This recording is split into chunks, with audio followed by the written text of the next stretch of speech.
फिर आपका स्वागत है न्यूज 24/7 तक। मैं हूं आपके साथ निशा नंदू। आइए रुक करते इस वक्त की बड़ी खबर की ओर। अखिल भारतीय कांग्रेस कमेटी के सचिव और उज्जैन ग्रामीण के पर्यवेक्षक नदीम जावेद आज उज्जैन पहुंचे। इस दौरान उन्होंने बातचीत में कहा कि कांग्रेस में गधों की कोई जरूरत नहीं है, यहां सभी घोड़े हैं। अखिल भारतीय कांग्रेस कमेटी के सचिव और उज्जैन जिले के ग्रामीण क्षेत्र के पर्यवेक्षक नदीम जावेद इन दिनों उज्जैन जिले के दौरे पर हैं। इस दौरान उन्होंने आज मीडिया के साथ बातचीत में कहा कि कांग्रेस आलाकमान के निर्देश पर मध्य प्रदेश, गुजरात और तेलंगाना में संगठन विस्तार का काम किया जा रहा है। इसके लिए पर्यवेक्षकों की नियुक्ति की गई है, जो अपने प्रभार वाले जिलों में जाकर आमजनों और जमीनी कार्यकर्ताओं से मिलकर हकीकत जान रहे हैं। सभी पर्यवेक्षक अपनी रिपोर्ट 30 जून तक पार्टी आलाकमान को सौंप देंगे। इसके बाद नए शहर और जिला अध्यक्षों की नियुक्ति कर दी जाएगी। इसमें इस बात का ध्यान रखा जाएगा कि जो भी अध्यक्ष बने वह कांग्रेस की विचारधारा का हो। आपने कहा कि कांग्रेस में गधों की कोई जरूरत नहीं है, यहाँ जो भी वह सभी घोड़े हैं, चाहे वह जैसे भी हो।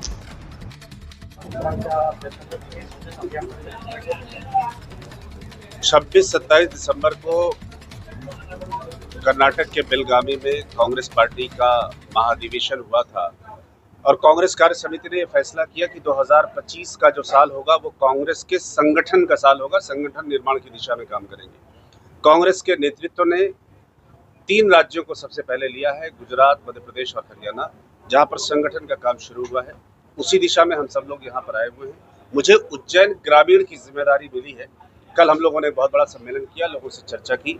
आने वाले 1 हफ्ते तक लगातार ब्लॉक के स्तर पर और जमीन के स्तर पर हम लोग जाकर लोगों से संवाद और संपर्क बनाने का प्रयास करेंगे। कोशिश करेंगे कि जो जमीन में कार्यकर्ताओं को किस तरह से जोड़ा जाए, वो जब सारी बातें निकल कर आएंगी तो नेतृत्व से चर्चा करने के बाद संगठन को नए रूप से सक्रिय किया जाएगा, ताकि आने वाली चुनौतियों को और संभावनाओं को ज़्यादा बेहतर तरीके से हम कंप्लीट कर पाएंगे। कब तक चलेगा ये अभियान 10 तारीख से लेकर 30 तारीख तक ये अभियान 20 दिन की डेट है जिसमें अभियान चल रहा है। और उसके बाद संगठन में जो भी लोगों की रिपोर्ट होगी, चूँकि पूरे प्रदेश में चल रहा है, तो सब लोग अपनी रिपोर्ट सबमिट करेंगे और उसके बाद फिर नेतृत्व के लेवल पर फैसले नहीं, उम्र का या किसी भी चीज़ का कोई क्राइटेरिया नहीं है। कांग्रेस के विचार का व्यक्ति हो, कांग्रेस के साथ जुड़ा हुआ हो, कांग्रेस के लिए पूरी जिम्मेदारी से काम करता हो और कैसे वो ज़्यादा बेहतर तरीके से आने वाले समय में पार्टी को मजबूत कर पाए, केवल यही बात